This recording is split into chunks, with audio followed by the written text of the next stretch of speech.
Hey, this is Taylor with Believe in the Run. I wanted to let you know that the podcasts are getting their own channel. As we continue to grow, please search and follow BITR Networks on YouTube and Instagram to find all of the podcast-related content.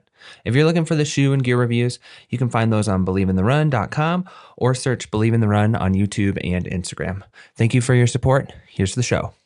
Give a good stretch, got my laces tied. My trusty podcast by my side. If you want to talk fun, it's the place to be. Yeah, it's the drop, D-R-O-P.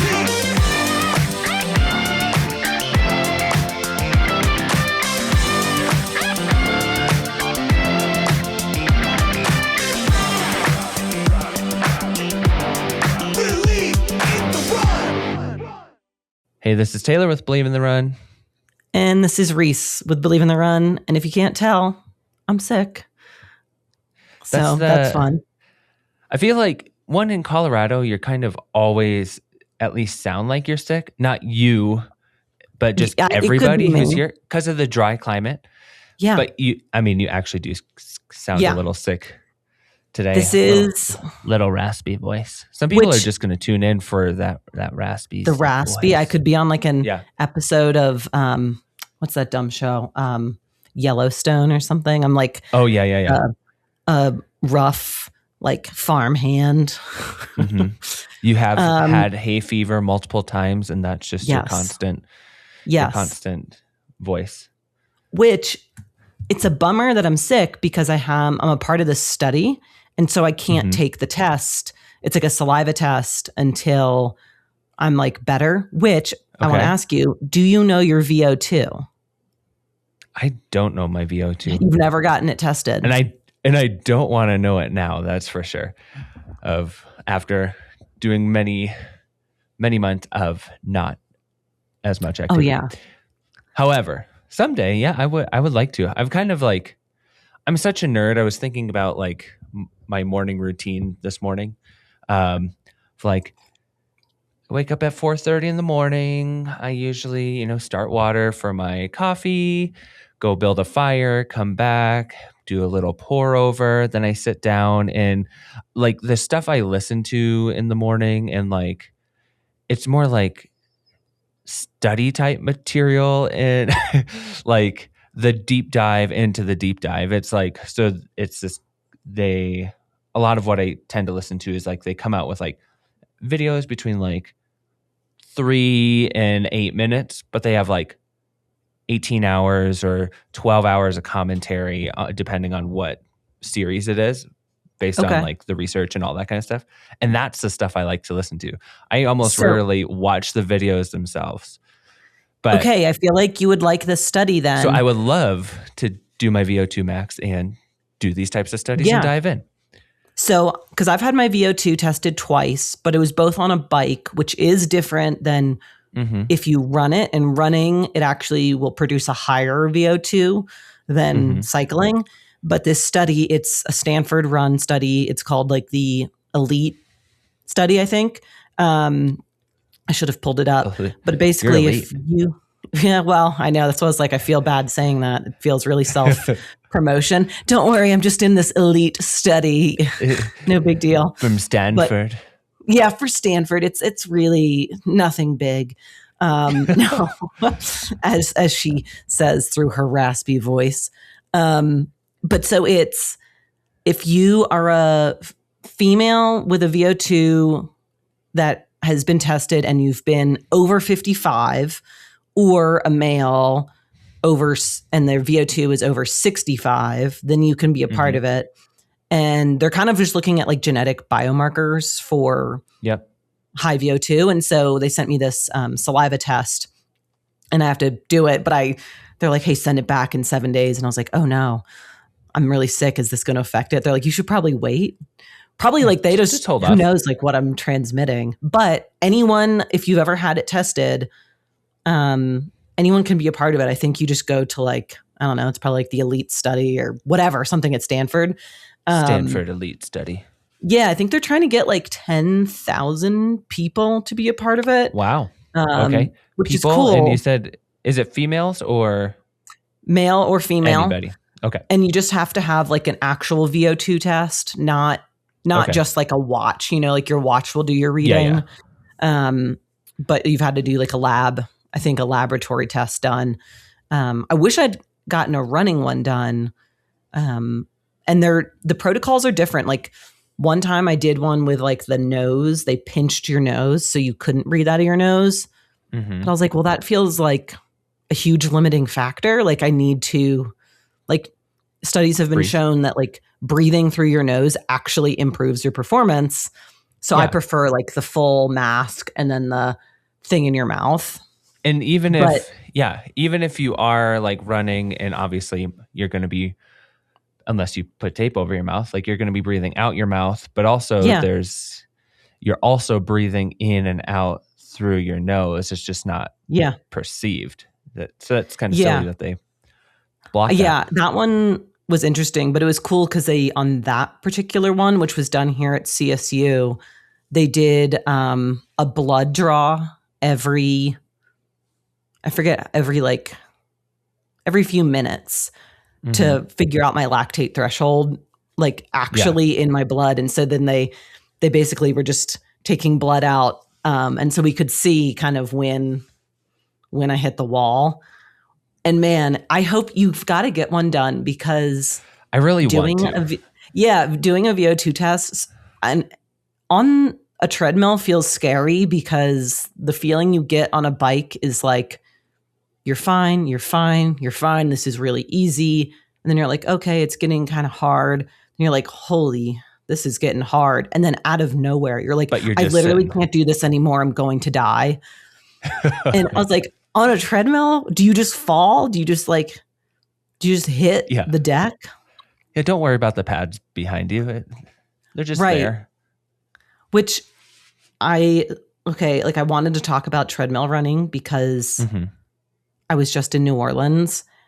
And all I kept thinking about is like, if I fall, like, will I just get my face like burned off of me? Like, will I just like hit like, that's what I was thinking about on the treadmill. Cause every once in a while, like my foot would like clip my ankle. And I was like, oh my God. Yeah. Don't do it.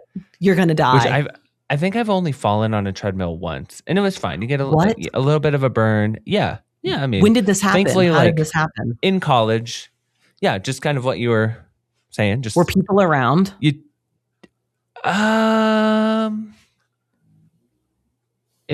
was in it like. How do you recover from that emotionally? One, I'm not always the most aware of like social scenarios, let's be honest.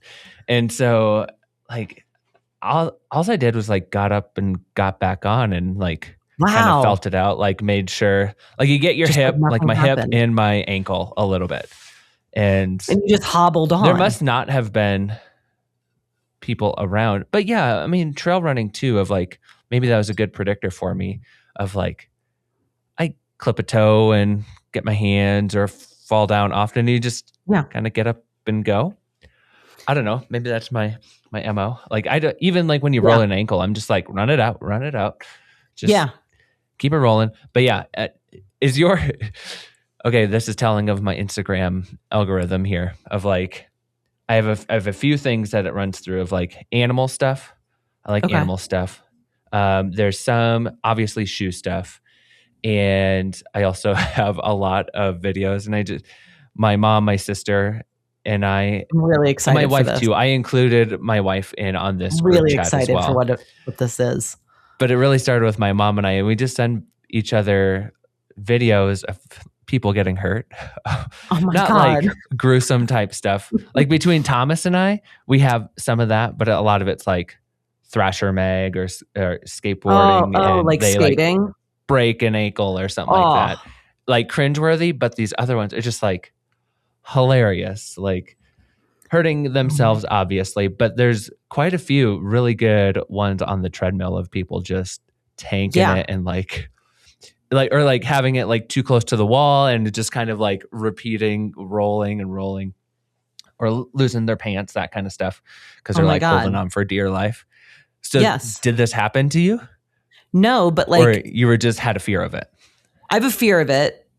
Okay. because who knows why. I think just like on a treadmill, there's just not a lot to think about. And Oh, which man. I'll get to that later, but there's not a lot to Yeah. think about. And so you're just kind of like spacing out. And then there's, my hip is like a little funky, and I had a mirror in front of me, but I couldn't see myself. And then there's like a mirror far away. And I was like, well, maybe I Do you can look at see if yourself I'm in like, the mirror ever? I don't want to, but I wanted to see Or- if I was like lopsided, like Yeah.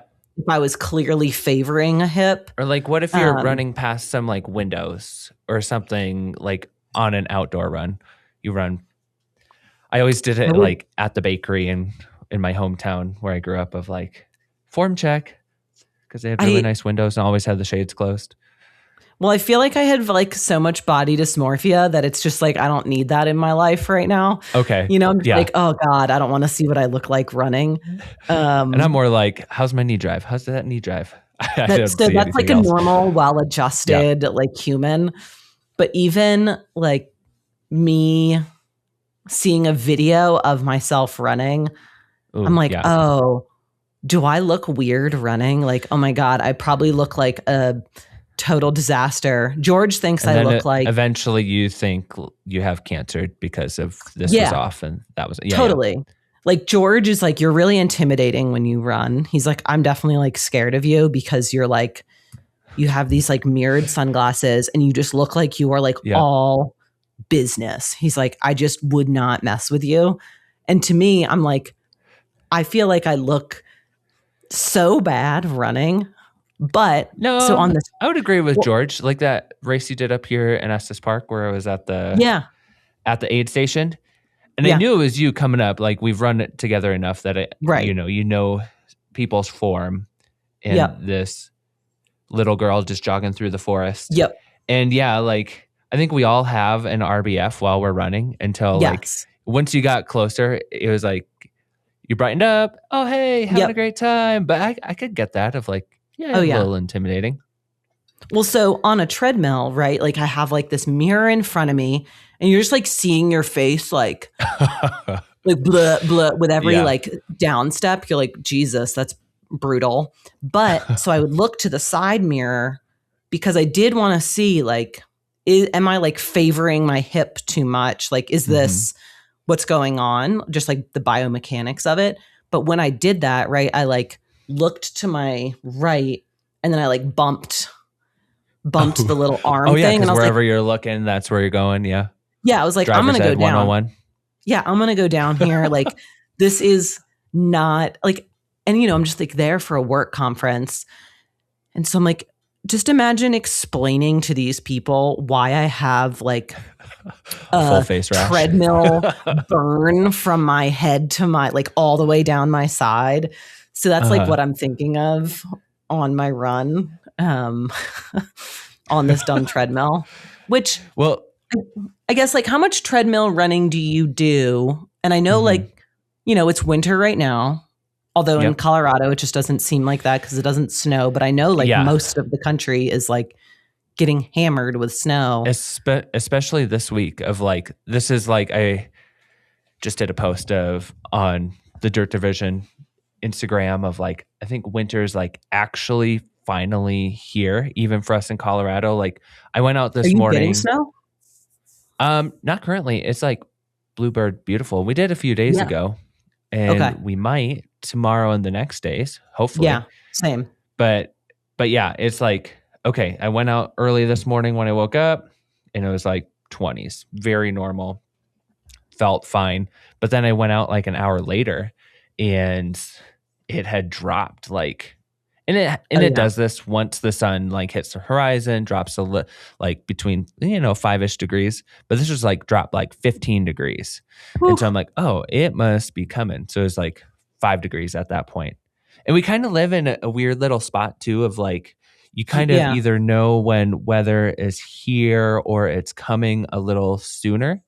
One, because of the wind, like I'm staring at the Continental Divide right now of like, we're that close. So obviously windy, but also we have like 2 streams that kind of go on either side of our house. And it kind of creates this like coolant chamber almost. it's kind of how I'm going to describe it, of like these coolant lines, and you can just feel the wind and what's coming a little sooner, I feel, because there's water around you. Maybe I'm just making all this up. However, it's been chilly for sure. And so it's coming, and a lot of people have already had a lot of snow Yeah. and wind and ice, and I do not envy the Midwest right now. Like, No, not at if I all. look at the weather here, I think at my parents' house, it's like a high of -10 or something. Ooh, I gotta brutal. say, which is terrible. So in those cases, yeah, right now it's -21 degrees. Ew. Immediately no. And it's Minnesota -21. I've been outside on a -35-degree day here. Bright, beautiful, sunny, really cold, obviously, but you could still be out and it was fine. If you went out -35 in Minnesota, I would just probably want to be deceased. Like, I just do not it's not like working that for me. nip. So No. I say all that in that I have a treadmill right here folded up, and it's folded up for almost every single day of the year. Of like, I think last year I had 2 days on the treadmill. One, because my wife was working and I wanted to run, and I had the girls home with me. And so I just wanted to run. And the other was like, it was just too windy. It's rarely the cold, but for a lot of people, it's the cold. And if I lived in Minnesota still, I'd probably hit the treadmill a lot more often. Yeah. I think like, so I was in New Orleans, and I just like don't know the city. And also, it's not super fun to like run 10, 11 plus miles and do like intervals in a city you don't know. Like, it's just not like, and, like, was there anybody at your work conference that was also a runner that would keep up with you, or that you immediately it'd be different if it was like a believe in the run function. Right. Yeah. If I had people to run with, I think that'd be better. But all the ladies, they were like, I don't know if you should go on a run by yourself at like 5 a.m. That doesn't seem good. I was like, okay. Like, I don't know the city. Like, I don't. Yeah. I'll take your word for it. So I just did like a treadmill workout. But I like have to do a workout on a treadmill. Otherwise, I can't be there. It's so boring. And so I agree. Yeah. And it like, what did I do? It was like, whatever, like 3 or 4 miles at like whatever 7-minute pace. But then the next day I was like, well, so that was like 11 miles and then 10 miles the next day. Yeah. But I think I was probably just starting to get sick. And I was doing this like 5% grade kind of like mile repeats, like a bunch of them. And I was like, man, well, one, I don't normally do workouts back to back. I like have a day in between, but I was like, well, I don't know what I'm going to do. I have to do this. Yeah, exactly. I mean, if you're on the treadmill, it has to be some sort, for me personally, and for those listening, yes, this is a trail running segment. However, the rest of the country is getting slammed by cold weather, and we had to chat ourselves. What do you do when you can't run outside or shouldn't be running outside? So this is actually our topic. We're just getting into it with real experience right away. Because like I feel like maybe this is more of a philosophy, but I'm like, I'm not a good exerciser. Like, there was someone in there that was just like on the treadmill, walking for like 30 minutes. I'm like, well, if I'm going to go for a walk, like I'll just walk around outside. Like, it's nice. It was like 60 degrees in New Orleans. But I'm like, I'm not good at exercising, really. Like, I really like training rather than exercising. And I think that's like a totally different mindset. And I like running training specifically. Like, even when I was injured and couldn't run, that was like the only occasion where I'm like, okay, I'll consider doing this, or I consider doing that. And out of that, I'm like, okay, hopping on the bike's actually not that bad. Like, I have the Van Rysel X Swift little attachment for my bike. And that's a really handy thing every now and then. And I'm more open to it now. But I just want to run. Like, that's all I want to do. Let's be honest. And especially training. Like, I want to, I don't always need a race necessarily, but I really, really like training and getting better, I guess. Yeah. I don't And I know. think Yeah. to me, like the treadmill for like a trail runner just feels like it's just like this weird, you're like, I got to do it. Like, Yeah. this is a means to an end. Like, I can't do the thing I want. So, like, I'm doing this. Mhm. And it's not bad. Like, I kind of hate it and I love it because you can just like get into this like really focused mindset. And that's fun. Sure. You know, I just set this thing to like whatever incline. And Yeah. I'm like, every mile Well- you're doing this thing. So, like, I have a few strategies when it comes to treadmill, and like, one of them is like, I can't even just like listen to stuff. Like, I enjoy listening to things, music, podcasts. I almost never do it when I run. Even on the treadmill, it's hard for me, but I have to watch something. Really? So that's Oh. one thing. Like, I have to watch something. So I just bank up any like YouTube videos or like runner documentaries of that kind of stuff in my like YouTube playlist. And so I watch those. I save those for the treadmill. And I never get through all of them because I never want to do a long run. Because even if it's like so cold or so windy, like I feel like an hour max is my max personally. And then I'll be really hot and sweaty. I'll dress up and go outside for another half hour or something like that if I can. So that's my strategy. But I also, do you have like certain workouts that you kind of save for the treadmill? Because I have some favorites that I do that I'm like, okay, the few times I actually go for the treadmill, this is what I'm going to do. No, like I think like the two workouts I did, the first one was like what I was supposed to do just outside. And that was like a tempo workout. And then the second day I was just like, well, I can't just run. Like that's going to be boring. Yeah. Like doing 10 miles of just like flat, boring running. So then I did like a simulated hill workout. Gotcha. And I was like, why is this so hard? It's like, probably because you're about to Do get you like sick. pick a route on that's programmed in that kind of? No, I thing? just make Okay. it up. So I do Yeah, like me 2 neither. miles warm up. And then I did like 1 mile at 5% at like whatever pace, 8-minute pace. And then like back down, then up, then back down, then back up, like whatever, just to keep me going. But I do listen to music the whole time. Okay. And it's like, it's either like rap or strong female vocals. Yeah. Just vocals. No, Yes. no instruments, nothing. None. See, I kind of do the same of like, if I do listen to music, like I think there was one run like a couple years ago, I'm just reaching back in the archives and doing some heavy rock, that kind of stuff, really loud. It's got to be I didn't have a loud. TV or a computer to throw any video on at that time. So I just, did it really loud, kind of match the pace or the tempo. But my favorite workout, and people should write this down of like, okay, and this everyone is one get your that I pen would and pencil, paper. Yeah, when I was coaching, I would prescribe this. I would not prescribe indoor running often unless people asked for it. I would check the weather for them. I'm like, oh, you're fine. Just get outside if you need to. But this is one, if they were going to be on the treadmill, this is one that I would often prescribe of like, you're just setting a steady state.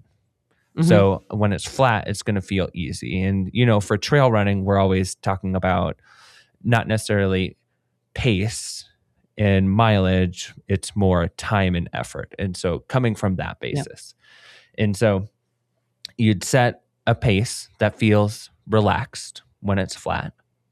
And then depending on how long the run is, so maybe every 2, 5, or 10 minutes, you keep the same pace the whole time, except you just bump up the incline. And so that's what I was doing. Oh my God. Yeah. Amazing. And then eventually when it comes back down for like the last, 15 minutes or 10 minutes of a cool down, you kind of decrease it quite a bit more each time. But like over the course of, if you're doing like a 45-minute run and you bump up either percentage or 2% every time, every 5 to 10 minutes, like you're going to really be feeling that. It ends up being more of like a tempo an increased tempo effort. Yeah. And so you just kind of slowly increasing to that fairly hard effort, and then you decrease it real quickly and it feels really relaxed again. But I need those types of workouts, that type of variation where I'm like checking in with the time often. Often I'll just like create it on my Coros watch, like create the workout itself.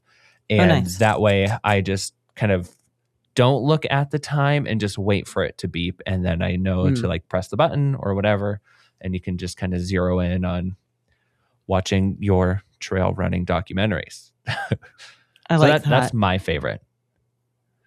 Yeah, I like that one because that's kind of what I did on Monday. But it's funny because like I like couldn't figure out like where to look because like I'm not gonna like stare at myself in front of me. Yeah. That's weird. And so like I had like a video playing on like they have like they're like run around Costa Brava, run around wherever in Switzerland. But it's only on like a 1 mile loop. It's not the same. Yeah, I'm like, this is like a 1 mile loop. Like I'm gonna see this a bajillion times.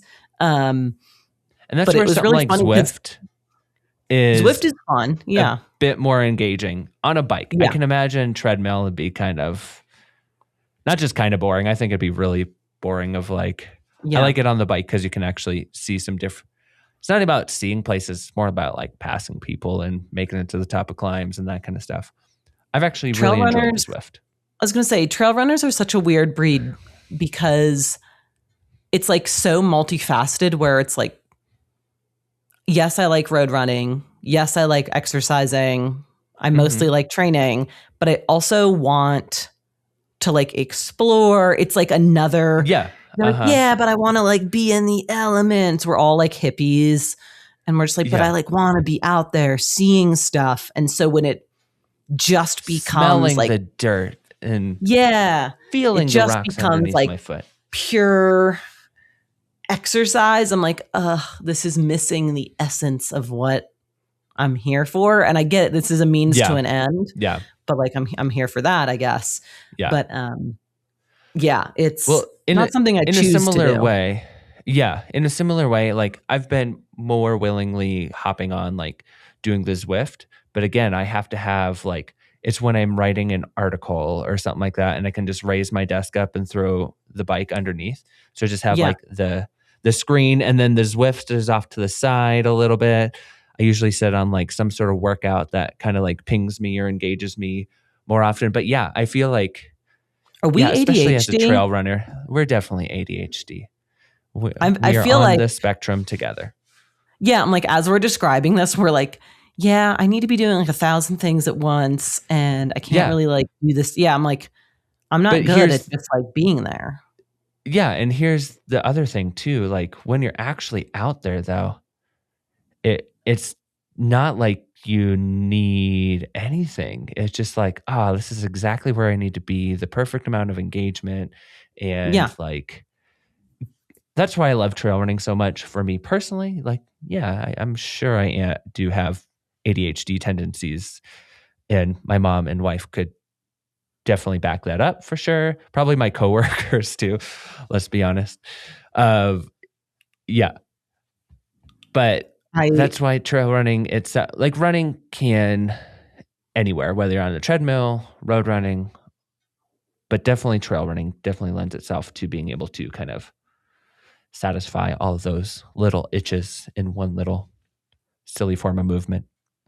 Yeah. When I was running another part of Black Canyon last couple weeks ago, I was with my friend Gavin McKenzie, who he's incredible runner, also did like Nolan's 14ers. But I was like, athlete? Yes. Okay. And I was like, I just gotta like be outside. Like I just like don't feel good on like my rest days. And he's like, yeah, you got to get the zoomies out. And I was like, exactly. That is me 100%. Yes. I'm just like my dogs. We're like, you just got to get it out 100%. and then you can function normally. Then I'm like, okay. So being sick, I'm just like not a good person at being sick. And when I get sick, it's like I get sick. And so hits you. Man, yesterday I watched so much TV, and I just don't watch TV. And today I'm like still obviously not feeling that great, but I was like, I need to do something. Like, I need to leave the house. I'm losing my mind. And it's been one day. I'm like, this is, I'm so bad at just like. So now imagine me when I'm just like twiddling my thumbs for 4 months, waiting to just want to run. Yeah. Puppy dog eyes all the time. Yeah. I'm ready. Yeah. I'm ready to get over this. You'll get there. Sick of it. Sick of being sick, and it's day 2. You were gone for quite some time, and then you were in the desert for a while, and then in NOLA. Do they call it NOLA? I don't know. Welcome to NOLA. It's kind of like you shouldn't call it San Fran. Like if you're from San Francisco, you don't call it San Fran. And that's I don't know, actually. I feel like. Is it the same as NOLA? I don't know. Probably. Everyone is so proud of New Orleans, though, that live there. Like Mardi Gras, everyone is wearing like Mardi Gras earrings, like Mardi Gras colors. Like it is such. Is that why you were actually there? You were there for Mardi Gras instead of work. Okay. My God, I like am not a candidate for visiting New Orleans because it's so loud. I'm just like, going from like being in the desert on like a ranch with no noise to like being on Canal and Bourbon Street. I was like, I'm going to cry. Yeah. I was like, I don't want to be here. I would like to go home. I want to be in silence. With your I'm just like little Frenchies. Not good at cities, I don't think. Yeah, I'm not either. Well, that was like this past week we went down to Denver for a little 3-day weekend. And I did have to, and it was great. Wait, here's one thing. I know Robbie loves Rainforest Cafe, and we went to Rainforest Cafe when we were in San Antonio, all of us together. So we've had that experience. It's one thing. Have you been to Casa Bonita? Oh, no. I know what you're talking about, though. So you went? We went. And so... Oh, my God. Explain to people what Casa Bonita is.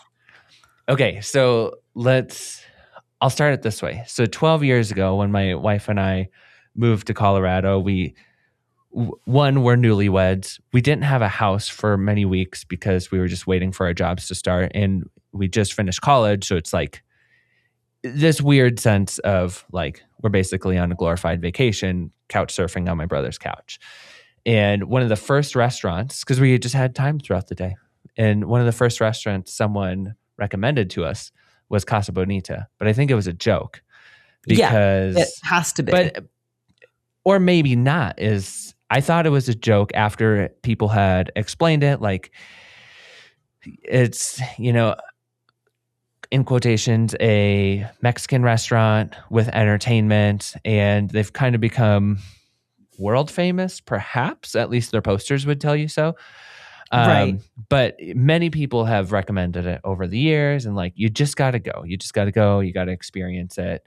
And I'm glad we did. It was more recently purchased by the owners of South Park, or like the creators of South Park. And so there's actually like a good amount of money that can be used there. And I think they've upped the class level of it a little bit. Amazing. And so it's this restaurant that, it's kind of like set up like a villa. You know how Rainforest Cafe is set up like a rainforest itself.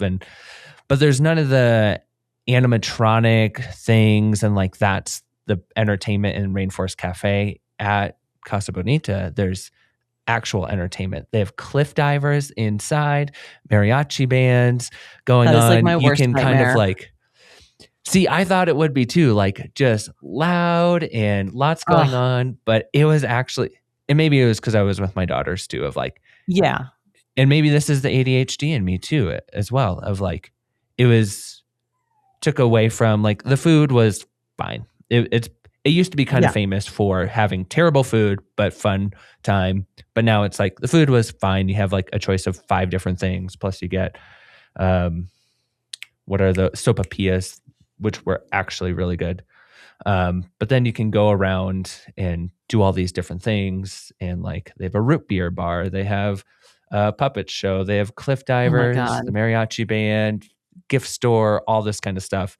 And it's much more tastefully done than the outgoing rainforest cafe with limited Oh my staff. God. Yeah. So I want to bring Robbie there. Okay. That's both my wife and I like looked at each other and we're like, we need to bring Robbie and his family here. Love And that. but it's crazy. You have to get a you can't just walk up. This is like months ahead of time. You usually have to get a reservation. They're just booked out that much. That blows my mind. Yeah. Yeah. It's crazy. Different, so, yeah, in different Denver, strokes Colorado. for different folks. Exactly. So like that was our weekend. Basically, we started there and then, did multiple different parks. We had the city pass, which is also a good tip if you're like wanting to go like to all the museums and stuff like that, because you can do the city pass, which gets you like 3, 4, or 5 different places.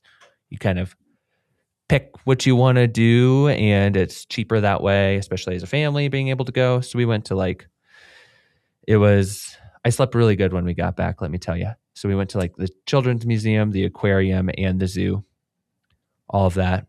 Lots of stimulus the whole time. It's a lot.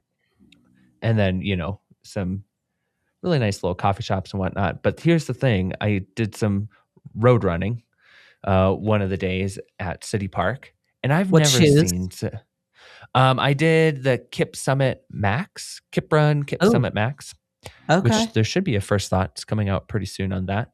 Comes out in April. Okay.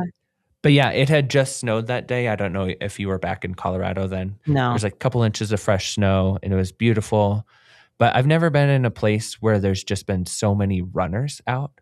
Like, and not just like, there's the casual runner, that is probably just in it for the fitness aspect of getting more fit, checking it off. But there was also like some crushers out there. But I had never seen so many runners and waved to so many people while I was running. So it was a different experience.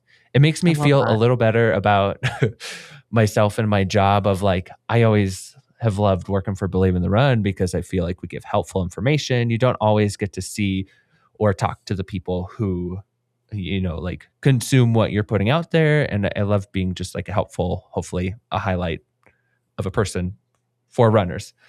But it was fun to see other runners and experience other runners for a time. But now I'm so glad to be back on the single track in my little mountain haven here away from people. It's like I'm definitely more of an extroverted person, but I definitely have extremely introverted tendencies, and especially while running. And if I don't have like my alone time running, I get like a little nuts. So I'm excited for when I can go back out on the trails, test out some shoes. The shoe I have next to me, I really want to test out, which I don't know if we're allowed to talk about it. Are we? The Merrell. Sure, real quick. Oh yeah, we can talk about. Let's talk about that one. I put a bunch of miles in that one. Yeah, the Merrell Agility Peak 6. Yeah, this is Agility Peak 6. This says low vent. Unclear. What that means. Here's something. I don't know if Merrell sent those factory direct. Sometimes they do. Yeah, these are factory direct. This is the tag. Yeah, exactly. And so I love actually that of like, maybe this is also the trail runner in us and like sustainability focused of like, I'd rather just get the shoes that we test in a plastic bag. Like Scott just sent the Kinabalu Ultra. Did you get that one yet? I should be getting that. Okay. But it just came in a plastic bag and they're like a little handwritten note, which I always do appreciate. But they're like, excuse the packaging. I'm like, no, this is the best. Minimal packaging. Do you remember who signed it? I don't. They didn't actually sign a name. Okay. Because I know the CMO of Scott, I used to work with him. And then the person who sends all of the stuff used to work for Sun God. And I know Ione. I figured it was Ione. Yeah. Yeah. So Ione awesome. works at Scott now. Yeah. Yeah. Very so rad. I was guessing it was her, but especially since she didn't sign it. But yeah. Right. Yeah. This shoe. Like, yeah. Hold on. So you running this already? I have not because I'm sick. I almost got my 20 miles in it. Let me see if I can find it. You talk about your first thoughts. So just upon first look, right? Like I have not run in it. The lugs, the Mega Grip. I feel like once you have Mega Grip, for some reason in my head, you don't necessarily need huge lugs because Mega Grip is so grippy, but these are like very large. Like they've got to be at least 5 millimeter. Okay. They might be 6. I believe they're 5 though. Yeah, I mean, they're big. It's a little heavier than I would have thought. For sure. But I was going to say what I do like about it, just from first looking at it again, I'm too sick to run. I'm really into, after testing the Scott Kinabalu Trail and like a bunch of other shoes, even I would even consider like the Nordas. I just want a simple, clean shoe. Like I don't actually need 1,000 different like lace garage. I don't need a boa. I don't need these crazy things all over it. And you don't even necessarily need a wild foam. And no, I texted you earlier this week to see if you had any ideas on themes, because I have one that I want to talk about. And in that I think there's a trend of actually simplifying at least this range of trail shoes. And I'm liking it, actually. Me too. And so 1,000%. We'll talk about that soon. I was like, I just want like a shoe I can beat the hell out of. Like, I don't want, because I find that even though we get a lot of shoes, there are shoes that I reach for a lot, but I save shoes. Like I buy the North Face, like Vective, Sky. So like I save that shoe a lot of the time. Yeah. Because I'm like, well, it's kind of expensive. Like it's definitely a race shoe. Like it's going to wear out faster. But something like the Scott or even something like this, I'm just like, I could just log tons and tons of miles and it's going to be fine no matter what. Like no matter where I run, good choice. And most modern shoes are going to kind of depreciate quicker than, shoes 5-10 years ago. Yeah. And they kind of... the trend had been kind of taking away the proprioception or the sensation underfoot. Agreed. So I think we can still do a full episode on this, even though I'm kind of giving my premise of like I feel like shoes like the Merrell Agility Peak 6 are kind of trying to maintain or even go back to having a little more control underfoot, the necessary protection. Because I mean, this is still like, I think it's like 37 in the heel or 38. Okay. I can't remember off the top of my head. So, I mean, which is average these days, but the Float Pro foam within it is a little firmer. There's not much in terms of like cushion itself, but you do get protection and you do get a little more ground feel than most other trail runners out there. And that's one of the things I've really loved from that Scott Kinabalu trail too, of like, it's kind of like if you've run trails for a while, it's kind of like a little bit retro feeling. Agreed. But also modern at the same time. And I really like that. I actually really like that. For this foam, just because I don't have the spec sheet in front of me. Yeah. Like, do you know is it like an EVA blend? Yeah, it's a blended EVA, and they use Float Pro in a lot of their shoes. I think pretty much every one of their trail shoes has a Float Pro iteration now. Okay. And it's said to be, they had told us it's the same material as the previous version.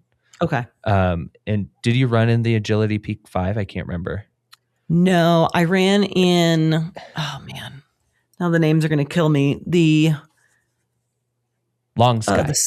I ran in the Long Sky, and I've ran in the Long Sky, and then the really big, thick one that looked like the Land Adapt. Before Time. Yeah. Yeah. I called it my Land Before Time shoe. And so a lot of these, I would say this foam likens itself more toward what the foam felt like in the Adapt. It's dense. And so like between the two versions of the past one, I think people really like that it was a lot more cushion sensation, protective that sense. Obviously, grip was great, fit was meh. Now this time the fit is, for me, it's a lot better. I don't think it's perfect yet. The foam itself is less cushiony feeling. It's said to be the exact same material, but even if it's the same material, it depends on like what type of air or how much air you might put into the foam, the process of which it still is super critical blended midsole, but it feels different. And I'm curious of how you perceive that. I'm not going to give my don't tell me too complete much thoughts because I have like one more run I want to do in it, and then I'm going to pull together the review. But overall, I've been really satisfied. Updated fit. The heel has been a big area where many people have. Merrell had some everybody's issues had with that. issues there, but it's again not perfect, but it's better. I think a lot more people will be pleased. But this is on a new last. It's on the Skyfire last, so it's more slim throughout. Some people are going to love that. Some people aren't. But I think one of the hallmarks is definitely this grip. I think it's the best outsole I've ever tested, and I thought that in this previous version. But now it's like lighter, thinner, but still with that same gripping power. It's phenomenal. Great job, Ian and Drew and team. The shoe that I have to get in some miles, probably before this one, considering it's going to snow probably tomorrow. Assuming I can run maybe by Saturday or Sunday, I want to test out the Solomon gravel shoe because I just got it. But again, sick, not running. But have you run in it yet? The Aeroglide. I've done a lot of miles. And I kind of want to wait until you run in it just to check in. Don't give it away. I've only walked around in it just to like check it out. Yeah, let's check into that shoe because it doesn't come out till March, and so we'll give some of the teasers are that like if you love the 3, I think you'll really love the 4 because of the fit is a little better. If you are primarily a road runner doing some gravel, the 3 is probably going to be great for you and just buy it now because it's cheaper. Or if you're primarily a trail runner but also doing gravel and might take this on some trails, I think the 4 is worth it. And so I'll stop right there. Love it. Yeah. But I've really enjoyed it so far, barring a little bit of sizing issues, but I've definitely. That's why you haven't run in it. Sizing issues. Yeah, it's the sizing issue, and like I keep thinking it's like my feet are. I'm like, are my feet the drama? Because I'm like typically a 7.5. Like Brooks 7.5, North Face 7.5, Hoka 7, Solomon 6.5. And then like Arc'teryx. Oh yeah. Who knows? But here's the thing. Is Solomon road shoes or road or gravel last, I'm a certain size. But then if you go to trail like the S-Lab last, I'm a different size. And so that's too confusing. I know. Because even like Satisfy, I think I got their rocker and like that shoe I got in a 7.5 and it's massive. Like I think I need at least a 6.5. Okay. Maybe even smaller. And I was just like, it's Euro sizes and US are definitely different. Mm-hmm. And then within but US. But the thing is, if for any shoes, if they ask for Euro size and I give them my 44.5 in Euro size, it's always great. It's never failed. And so that's where it's like, so there's some translation of going from US sizes to Euro sizes that is just a little bit off. In Euro sizes, it's just so much more precise. It's like, so it's nice that way. And so I want to go and like in all measurements, let's just go. Yeah. I definitely want to go to like, I don't know, Brooks or Hoka, or I get like Nick knows a ton about making shoes, obviously from Norda. Yeah. I'm like, can y'all look at my foot and tell me what's wrong with it? Like why can't I fit into shoes normally, like a normal person? I would love for all of us reviewers to go get our like foot bioscan and then we can compare all of them. And then, because it's not just like, we talk about the forefoot being kind of like the hinge on being a wide foot or not. But some people have like a fairly average forefoot, but their midfoot and heel is wide, where I'm like, I have an like wide average forefoot, average midfoot, and then my heel region is average to maybe smaller, but I want to confirm that with everybody's measurements. Yeah. We can start our own study. Let's start our own Yeah. study. Foot measurements. Because I'm sure that I study's think already been done, but whatever. probably. Because I think for me, I'm like very narrow heel, narrow, and like I have like a low volume foot. Yeah. And then I just need like a snug Which fit can do as with like is. how high your arch is, how wide your Yep. foot is. Like there's so many different variables to that. So it's, yeah. And because I wear inserts, how I test out a shoe is like I'll do a run or two with like the actual, with whatever it comes with. Yeah. So I can like feel what it feels like and like get some opinions on that. And then I'll put in my insert, and generally there's not like a huge change in that, to be honest. Like very rarely. I think like in the Puma Deviate, I think we found, or Deviate Trail. Yeah.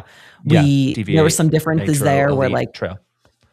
where like I found that actually the insert alleviated issues that you had. But for me, like I'll just get injured immediately if I don't have like very, very mild arch support.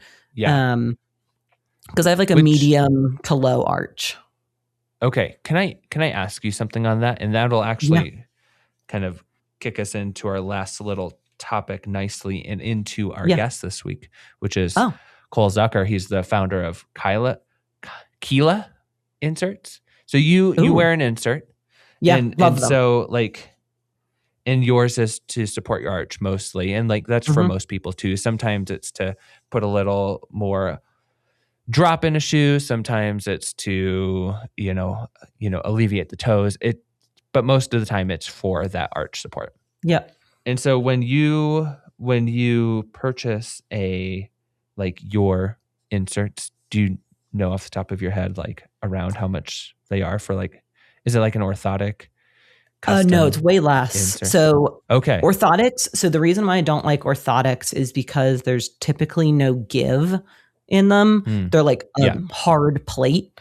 And for me, I just need like, I just need something like really, think of like a rib cage that offers a lot of flexibility so that the arch is there to like actually provide some stability and give so that the rest of your leg isn't taking all the force. And then if it's on something too hard, that force goes up your leg. You can get shin splints, you can get whatever it is, stress fractures. It's not necessarily made for running. Yeah. Right. And so the ones I get, I think they're probably like $40-$50. And they have like a real flexible arch support that really like bends when I run. Yeah. But it's like, so it's super minimal. Yeah. Do you have to, like, I've never wore inserts until I was testing out these Kila insoles. And unless it's like ski boots or something like that. Right. Like, do you purchase them every so often, or have you just been like kind of running with one pair for a long time? I have a ton of pairs just because I have so many shoes and I just like, I'm too lazy to keep switching them around. So I probably have like 6 different pairs, and then I'm trying to transition to a new rotation brand. Only because the new brand, like the one that I'm currently in, I feel like the heel is like stiff and it creates like a bigger drop than I really need. And that's another thing with a lot of custom orthotics or even inserts that you put in, there's typically drop that comes with them. Yeah. And so this new one is like barely any, which like for testing out shoes, the reason why I test it out first without it, because I'm like, well, if there's a heel issue, sometimes it's just because I'm wearing an insert. And so like, the heel might be totally fine otherwise, but maybe it's like a me problem. And then that I wouldn't include that in the review, or unless I'd like specifically called out. But this new one doesn't have quite as much of like a platform as the ones that I have been running in. So I kind of like transition around just so there's not like a huge like shift in just going like, oh, I've been running in these for 10 years and now I'm suddenly running in a new pair, I'll probably get injured. Maybe, but maybe not. Right. It's like some people need them. And then like in this case, for me, like I'm finding that the premise with Kila is that it's custom and it's actually made for running. And so, any company can really say that, right? Yeah, I'm going to But try this out. Yeah. And so, and they will, they'll have Really? you do all this. And so I'm going to Oh my describe it God. to you. This And is then so exciting. you can go do that. And so what you can do is, like, the dude's brilliant. One of the co-founders, Cole, he comes from a lighting background, and I don't want to spoil it too much because he's attached to this episode. But you can just use your phone at home and your front-facing camera that usually like reads your biometrics to get you into your phone, that kind of stuff. I've never thought of it, but extreme detail-oriented camera. And so you can just scan your foot with that, lay it on the floor. And so I scanned my foot, got the full scan, and I sent it off. And then they just sent back insoles. And so I picked out a specific shoe that I wanted it for. And I was wearing the H1 a lot at the time. And I knew I was going to get the H1 BITR version. And so I got it for those shoes specifically. No way. And so, so they don't want to mess with drop. They don't want to like take away the experience of the shoe. They just want to enhance it. And so like their standard one is just, for the most part, a very standard EVA footbed, but it's also like 3D printed, really light. And I really liked, especially when I was more injured, that it provided some nice arch support that I don't always need. I just don't need it, but I've enjoyed it, actually, some relief.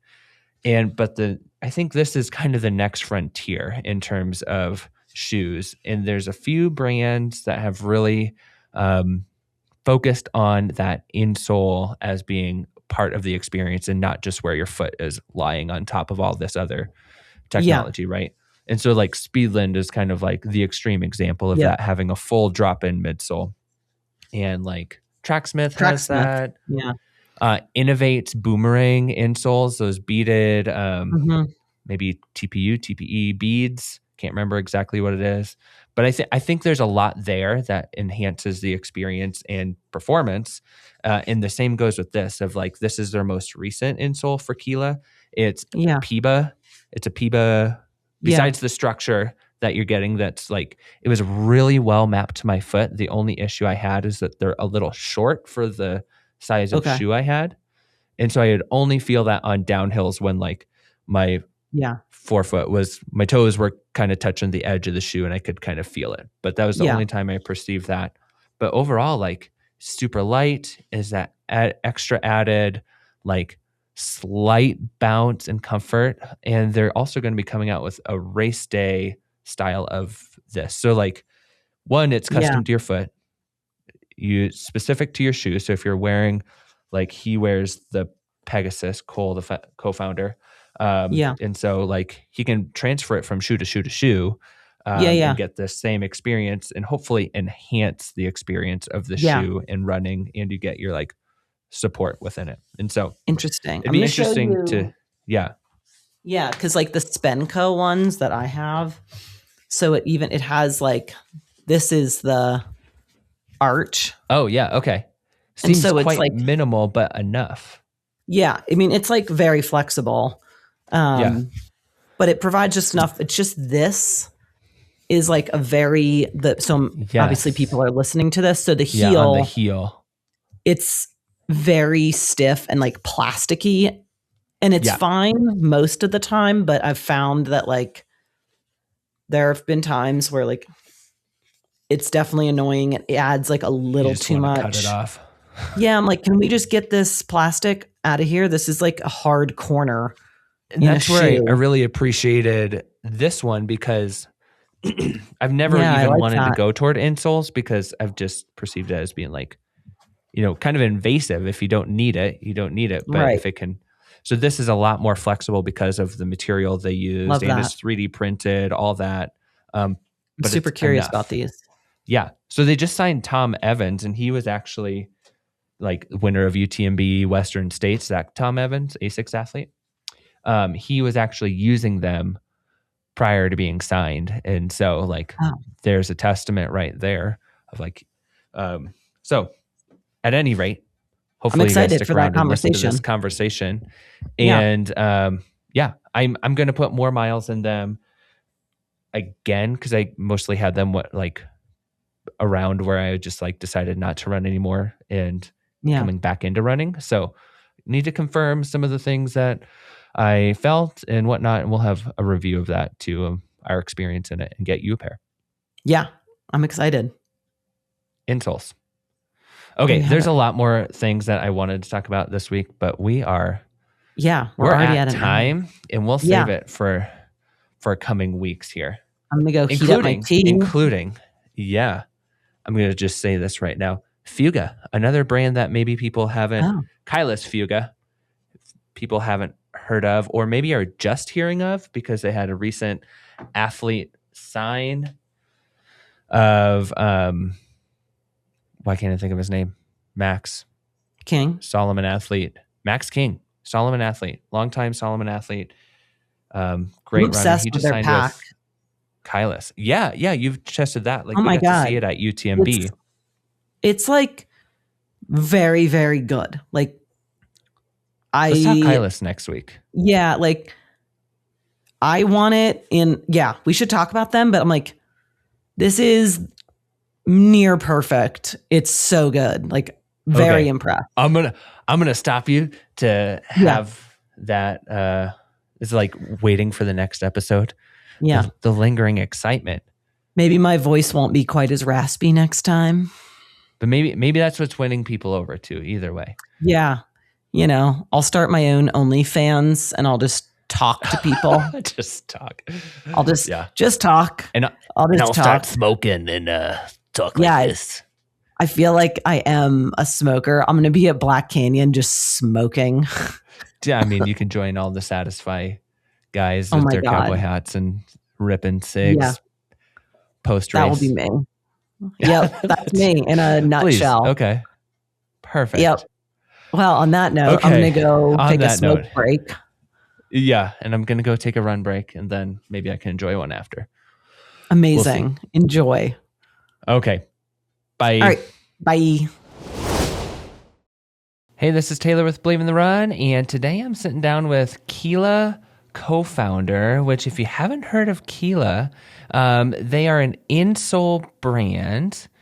And maybe I'm limiting it too much, but I know insoles obviously are a major part of it. But they're a brand that I know through their insoles and through Cole Zucker, who is a co-founder.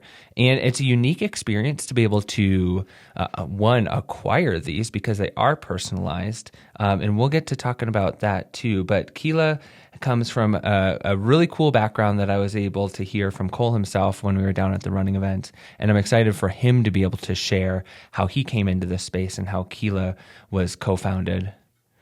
And so, Cole, welcome to The Drop. Great. Well, thank you so much for having me. This is awesome. And, absolute pleasure to be on the podcast.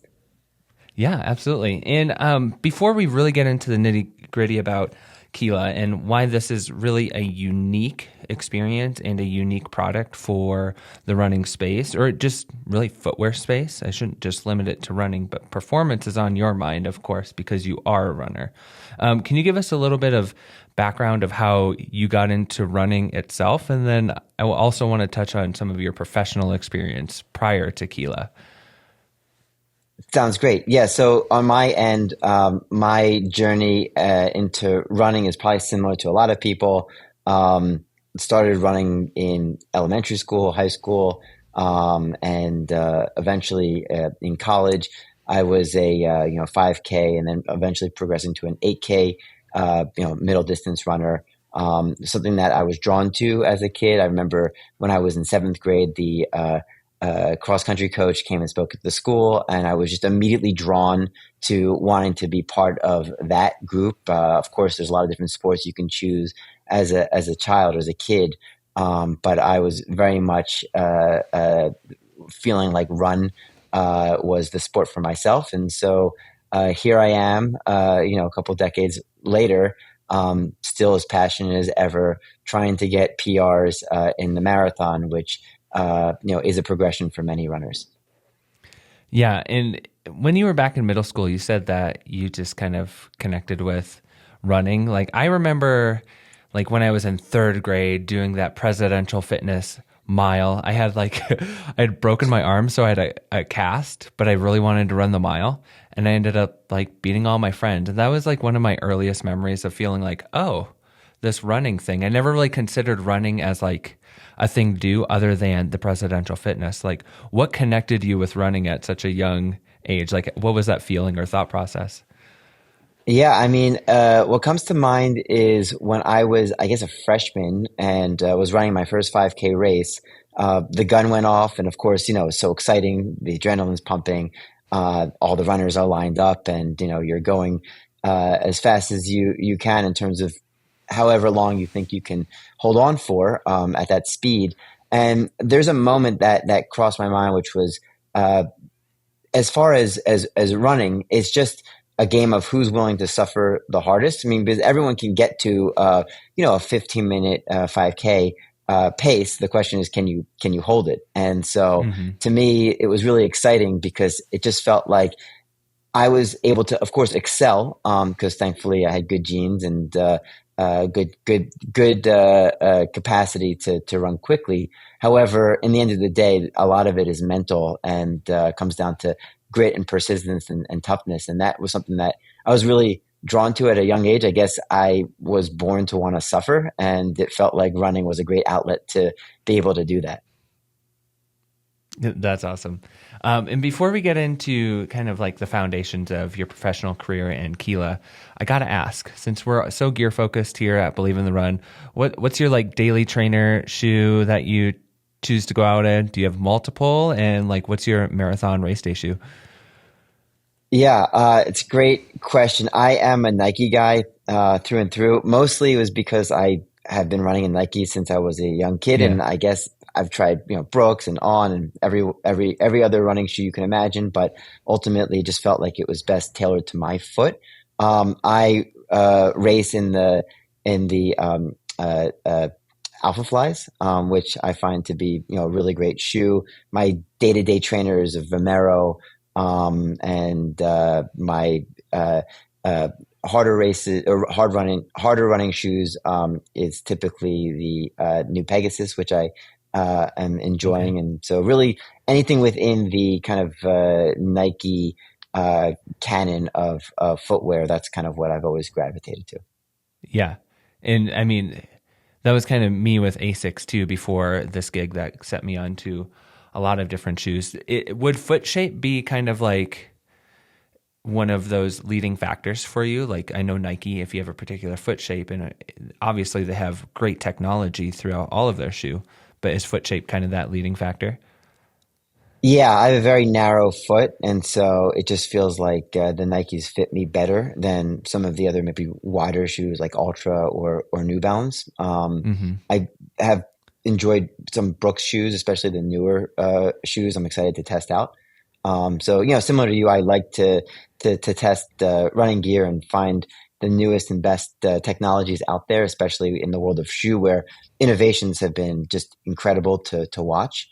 But yeah, ultimately Nike has always felt like the shoe that's going to make me go fastest and keep me from being injured. Yeah.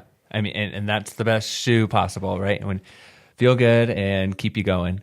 Let's talk Kila. I'd like to like kind of work backwards into it. If you could explain Kila for someone who might be brand new to the brand, could you explain that? And then how have you progressed from the industry you were in, which was the lighting industry? And I'd love to hear more about that. How did you? Sure. So what is Kila and how did you get there from your previous jobs? Yeah. So why don't I start with the lighting company and then progress into Kila, just to keep the history chronological. So yeah, I mean, on my end, I moved to China after college. I ended up spending almost 7 years there full time in Shanghai, which is a wonderful and really exciting city. I'd wanted to be an entrepreneur. Again, the suffering thing was thematic in my life in the sense that for some reason I wanted to do hard things where I felt I would be challenged and kind of find my limit. And so, yeah, as far as business is concerned, I saw lighting as a really interesting opportunity, mostly because at the time LED was becoming very disruptive technology that was going to shift the world of general lighting. Not sure you've ever thought of lighting much outside of whether or not Yeah. you light the lights in your house, but it's a pretty big industry and lots of opportunity. And I'm curious about like, what was your educational background to like even, are you particularly interested in lighting itself, or was that, like you said, just the opportunity you saw and you went for it? Yeah, it's a great question. So, I mean, it was kind of a crazy story in the sense that my grandfather, from a very young age, was telling me that China was the future and I needed to move there and learn Mandarin. And I guess I just kind of listened to his advice. And so bought a one-way ticket to Shanghai after college, which was a bit crazy. At least it felt crazy at the time. Mm-hmm. And ultimately kind of knocked on doors across Shanghai and just tried to meet as many expats as possible. And just so happened that I was able to network myself into a job working for a lighting manufacturer. And so I took the job because I was told that I'd be speaking Mandarin every single day in the job itself, which was enough for me to say yes to. I would have taken a job as a waiter if Yeah. it had been able to sustain my life and I could speak Mandarin. But yeah, so I as kind of luck just so happened to place itself, I found myself in a situation where I was working for this Chinese factory that manufactured lighting products. And it just so happens that at the time that they were transitioning their product line to LED, and I felt like there really aren't that many LED brands in the space that are pure play LED in the sense that you had GE and Philips and other very large manufacturers, but everyone was a legacy lighting company, and so they were making halogen and fluorescent and every other type of lighting you would imagine under the sun. But LED as a whole, there really weren't that many pure play brands that only had LED as a lineup, and so I felt like there was an opportunity to build a brand, a technology brand that just so happened to be making LED or lights, and so felt like okay, well, might as well be myself and my partner to bring this technology to market. Yeah. And what was that like? I'm sure like you said in your background or just in your character, you really enjoy challenges. So how was that bringing a Chinese LED company? Were you part of that company, or did you just kind of land in the US again and start over from scratch? Yeah, we decided to start our own company. We ended up partnering with a very large factory who was nice enough to give us a chance. They really typically work with very large entities, but walking, or I should say driving up to the factory in the middle of nowhere, China, and as a 25-year-old guy, promising big volume, even though they could see right through us, even though we tried to, talk a big game, they were willing to give us a shot. And so in doing so, we kind of had the manufacturer who would help us to build out our product line. And then it was just a matter of moving to the US, which was our ultimate target market, to find customers who would buy our products. So it was at the time, fraught with uncertainty. I was relatively young in my career and didn't have access to capital. And so, kind of took whatever paltry life savings I had, dumped that into a bank account in Hong Kong, which is where we kind of registered the business, and then said, okay, we're going for broke. And once the money is done and we've run out, then that would be an indication to kind of figure out what's next. But thankfully, the business worked out and we were able to really scale the company over a 7-year period. Are you still involved in that company, or have you kind of moved on to other things like Kila? Yeah, so we sold the company a few years ago. We had an amazing run, became one of the fastest growing lighting manufacturers in the world. In the beginning, it was really tough. A lot of it was knocking on doors in San Francisco with a suitcase full of LED light bulbs, begging bars and restaurants and hotels and really any commercial building to try our products. And then, we kind of figured out the business, figured out kind of the sales channels, what it would take to bring in really solid talent and grow the team. And then we had a lot of support across the manufacturing side, across many parts of the organization. And so ultimately we were able to get to a pretty significant size. And then we sold the company a few years ago. And after we sold, it was a moment to cherish for many different reasons. But after a relatively short period of time, I kind of was bored and ready to do something else. And I felt like while I love the concept of building businesses and working with really interesting teams and great people, this time around, I wanted to do something that was closer to my passion. Not that I don't have a passion for lighting, but when it comes to building a business, to be able to do it in a space where like I wake up and all I want to do is run. I get to spend time with people who are kind of similar ilk. It makes me happy, and it's much more in line with what I want to do and where I want to be. So yeah, that's kind of the reason why Kila exists today. So then, similar to your lighting experience, were insoles specifically an opportunity you saw, or was this again a passion of yours, having a really specific footbed, personalized footbed, as you decided to go into this business?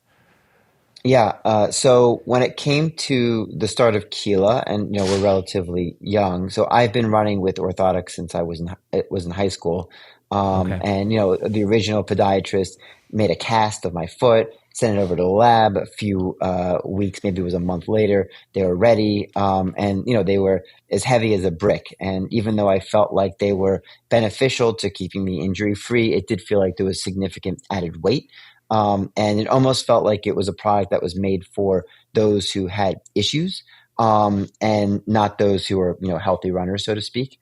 And even though I've continued to try every type of insole you can buy in the world over the last 20 years, I've never really felt like I was able to connect properly with a insole brand or even a custom orthotic that really made sense from a running perspective. And I was kind of interested. I was looking at opportunities, and I was a bit surprised to see that a lot of the fastest runners in the world actually do use orthotics, custom orthotics, basketball players too. And so when you look at the world of professional sports, most of these athletes are using a custom footbed. And kind of looking at what is being prescribed to the LeBron James of the world and some of the fastest runners in the world, I was still a little bit surprised that the products themselves, from a weight perspective, weren't great. There isn't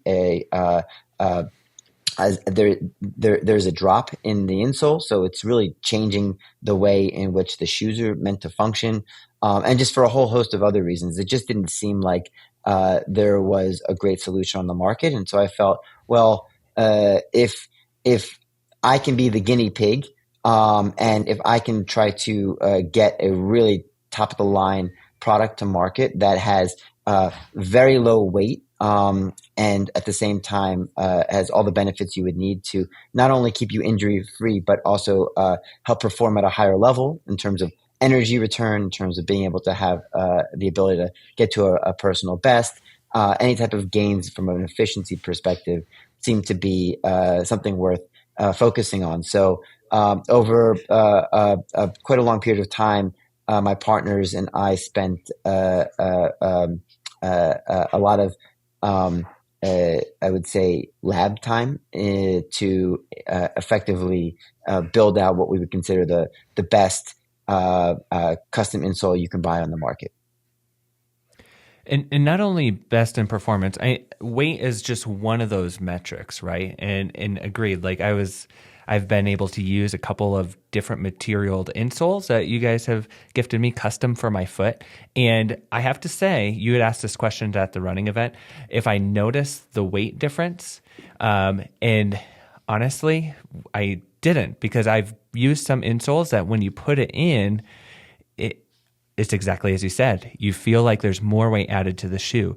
I took out the thin insole I got for my Mount to Coast H1s, so a fairly thin insole, and replaced it with this completely custom, different material. And I didn't feel a weight difference because it was virtually the same, where most other insoles that you put in add that weight.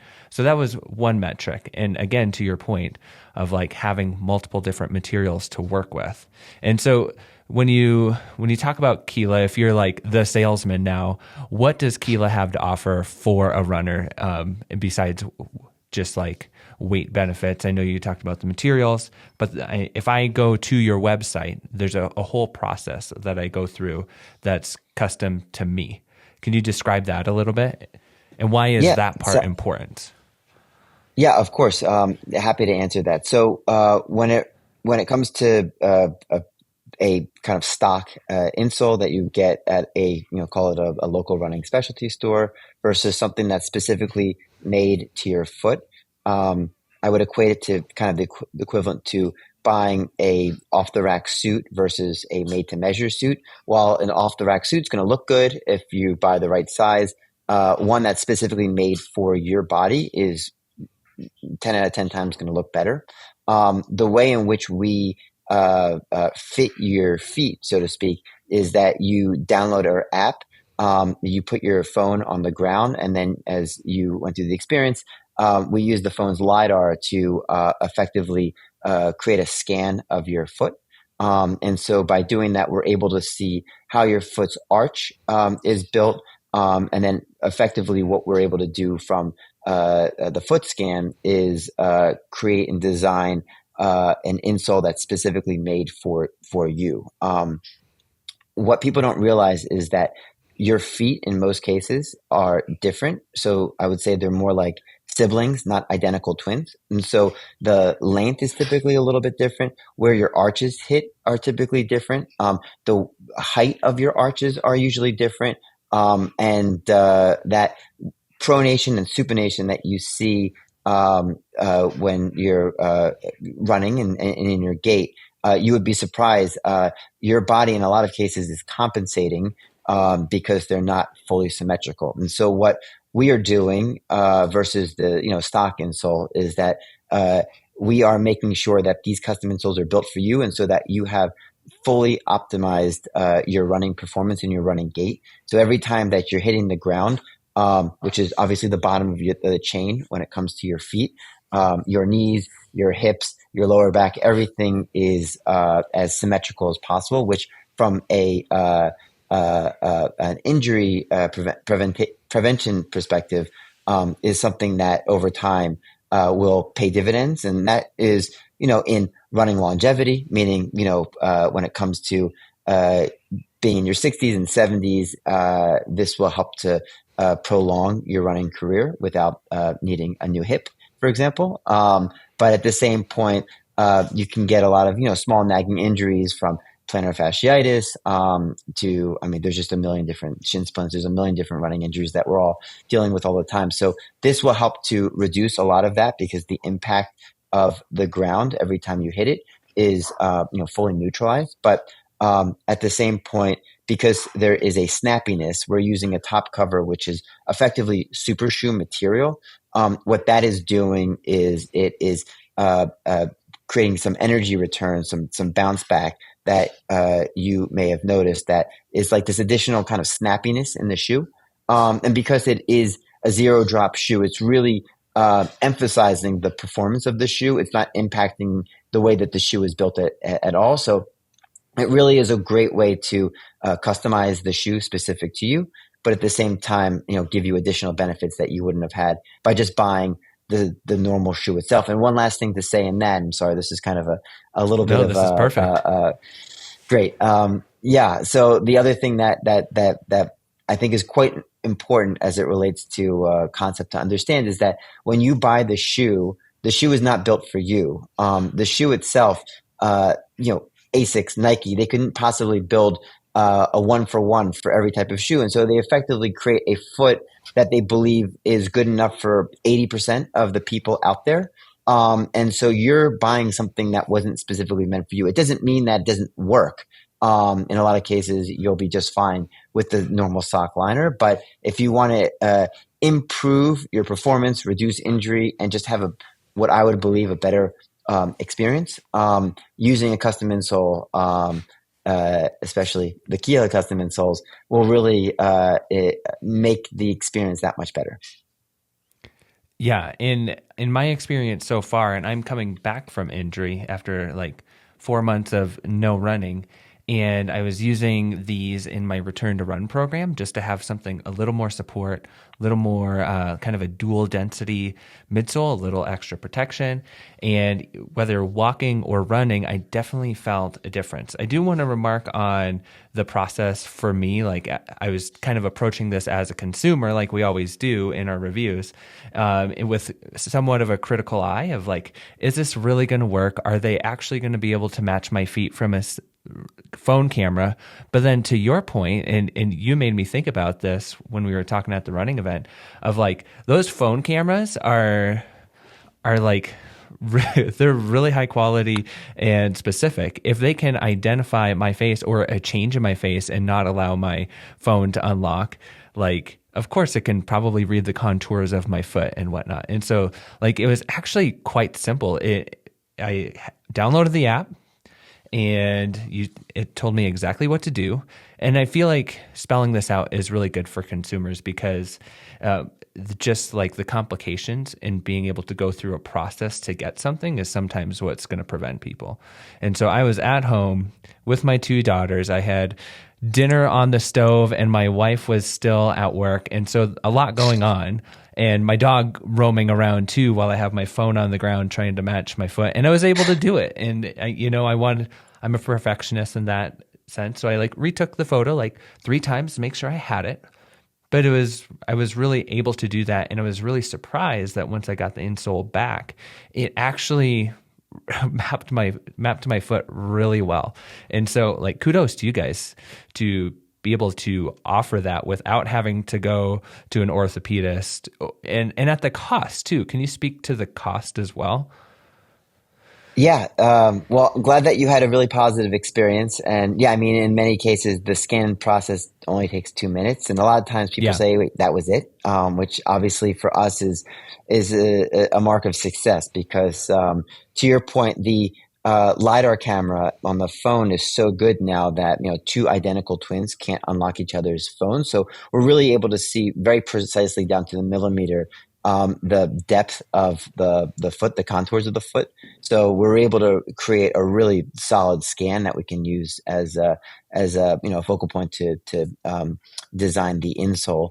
Yeah, I mean, in terms of cost, if you were to go to a clinic to see a podiatrist, I mean, the prices are all over the place. I mean, it's usually anywhere between $500 to $1,000, so it's a very expensive process and experience. And then ultimately, what you get is somewhat inconsistent. And then the other issue is many custom orthotics that you get to a podiatrist are really not meant for running. So again, same problem. You've got this kind of brick in your shoe, and it's keeping you healthy, but it kind of sucks. So for what we've done is we've tried to bring this product to the masses, and we brought the pricing down quite dramatically relative to a clinic. Yeah, and that was something that when I was surfing the website too, of like, of course, I was provided samples from you guys, which thank you. But I always come to it from like a consumer base, and so seeing those prices and knowing comparatively how much more, sometimes 3 to 5 times more for a custom orthotics somewhere else, and these have been doing me really well. And so that's just something to remark too, of like, we can get these things simply, and if they're effective and cost effective, like kind of hitting a market that's not currently out there. Now, I am going to say like you're going to be intentional about this. If you're seeking out a custom insole, obviously you're trying to be intentional about your running, and it's not going to be, the cheapest thing in your running gear, and that's okay. But you have to think of it as this kind of next percent of performance benefit, health benefit, all of that. And so just kind of framing it that way. For sure.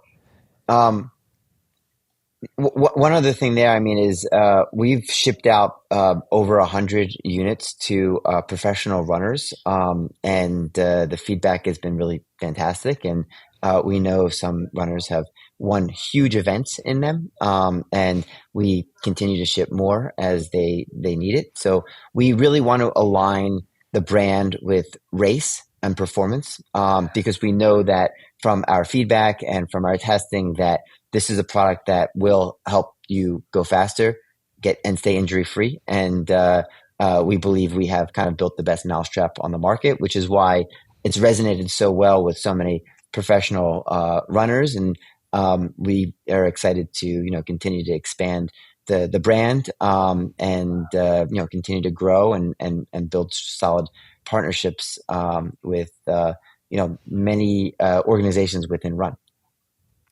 Are you able to name drop some of those runners? I know you guys have some, great perspectives for Team Kila.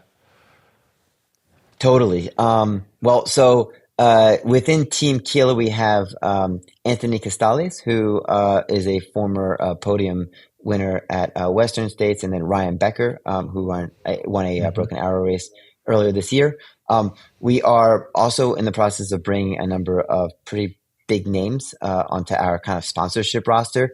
As far as the other racers who we've sent product to, who are using the product every day, who love the product, some of them have some conflicts, and it would be hard for me to kind of say exactly who they are. Yeah. But if you're a fan of the world of Run, there is a high probability that they're using Kilas.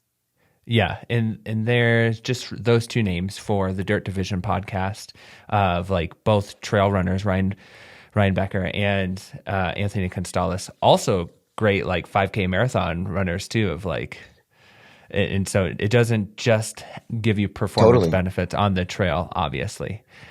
Totally, I think one more. Anthony's a 2:11 guy. Yeah, exactly. Yeah. What is that, like 6 minutes below the Olympic trials qualifier or something like that? Yeah, that's right. It was just amazing. And so like performance for sure. And if those athletes at that tier are trusting your gear, like that says something, says a lot of something, I should say. I did have one more question for you. And sure. In this one, you maybe... Well, I guess two questions. One, you were able to gift me a couple of different materials of insoles, and for different purposes. Are you at a point where you can talk about both of those? Yeah, absolutely. So we have our kind of day in, day out trainer. This is the first product that you received. It's made out of we call it a TPE for those who really care about materials and our gear heads. And that's a great day in, day out, all around product. And then we have our kind of racing version, which is made out of PIBA, which is the same material as the Alpha Flies, for example, in the midsole. And that product is that's the one that's the lightest insole that you can buy on the market today. That product is coming out in January, so we're getting really, really close.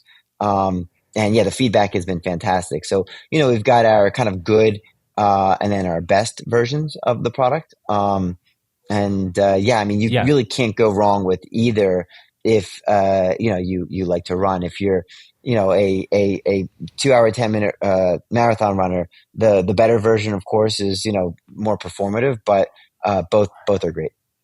Yeah. And if you know TPE is known for being quite resilient. It's one of those, it's kind of like EVA that you can use it for a lot of different things, but again, is quite resilient. And then that PBAX, it's a soft, well, PBAX would be the name brand, but PIBA, it's known for being soft and have a lot of energy return. And so both of those, again, whether some people will just prefer one or the other, but also one has a little more performance benefit than the other for sure. How many millimeters You are got it. your insoles for those who, because I know sometimes people have conflict with taking up volume within the shoe to be able to Yeah. consider. Yeah. No, it's a great question. So, I mean, it really depends on the person and the height of their arch. So it's kind of a bit all over the place, but it ranges anywhere between 3 to 5 millimeters in terms of total stack height, which for most people is totally fine as it relates to going into the shoe. Yeah, and even for someone who's in a lot of different shoes all the times, it's hard to perceive those millimeters if they're like 3 to 5 millimeters. But once you get up to 8, which I wouldn't assume that you would probably get up that high unless you have a really specific, really high narrow arch, like maybe that's the case. And then, is there any drop that happens within your insoles? No, zero drop. That was one of the benefits because the vast majority of insoles out there do have a drop. And so we wanted to make something that really was in the canon of improving the experience of the shoe as opposed to really changing the properties of the shoe that you're using the insoles in. And I have one more question, and I should have prepared you with this, but what do you see as kind of like the frontier with insoles? Because I've always viewed them, and there's really just still a few brands that are coming out with performance-oriented insoles, in kind of trying, and they put them in select shoes as well. So if you're talking about utilizing custom insoles, like what's kind of the next frontier there? Yeah, it's a great question. So when it comes to insoles today, people typically will wear them for kind of training runs, easy runs. But when it comes to racing, very few people actually race in them. And part of the problem is when it comes to like the Alpha Flies or the Super shoes, the shoes are extremely narrow and it's very difficult to get an insole to fit. So people don't use them. The future is running in insoles in super shoes, and so we're actually launching a product that is going to give great arch support, weighs next to nothing, but actually is a product that's made for the super shoes. That, from my experience using it, really it improves the running experience, which obviously is already really fantastic in a lot of the super shoes. So I'm excited for this to be on the feet of more people outside of some of the racers that we're working with on the professional circuits. And so yeah, that's the future of insoles. Is this a product aside from the PIBA insole you're launching in January, or is this the PIBA insole you're talking about? So we are going to be launching this as well in January. So we have the normal, not to confuse everybody, but we will have the PBAX version, which is the one that you're testing, which is the great day-to-day product, very lightweight, fantastic for racing, but when it comes to the super shoes, may not fit. And then we have a new version on top of that we are also launching, which is just the insole, effectively the bottom, and then we're putting a very thin, almost like call it like a vegan leather, but a performance version to make it a really thin and narrow and super lightweight version that fits in super shoes. And that one is meant for race. Yeah, and this is something that I failed to mention earlier, but when I was doing my using your app to take a picture of the bottom of my foot, it actually asked for what shoe I would be putting this in. And so that was also already, it was better mapped to that shoe than just being so generic. And so this next one will have race day shoes available for you to put that in. Now we're excited to launch everything. That's awesome. And this is all coming in January. And if people have, this will release in January as well. So if people want immediate connection with Kila, where can they find you guys, and what would be next steps for customers? Yeah, so our website is www.kilarun.com. And if you want to connect with us on Instagram, it's Kila Running, at Kila Running. And we look forward to having you try the insoles. We do a 60-day guarantee. So if for whatever reason you don't like them, we will take them back. But our return rate has been next to nothing because the feedback has been really, really phenomenal. Yeah. And the one thing I would say as someone who hasn't used insoles for a very long time, my foot did take a little bit getting used to having more arch support, but it felt like arch support that I've probably needed. Maybe I could put it that way. And so I'm thankful for your product. I'm still in the review process for both insoles and looking forward to what you guys have coming out. But just Cole, thank you for taking time, give us a background and telling us all about Kila. Well, this has been great. Thanks so much for taking the time and having me on the show. Absolutely. We'll be seeing more from Cole and Kila here pretty soon in January. Amazing. Well, thanks again. Yeah, absolutely. Thank you, Cole. Stretch, got my laces tied. My trusty podcast by my side. If you want to talk fun, it's the place to be. Yeah, it's the drop. E014.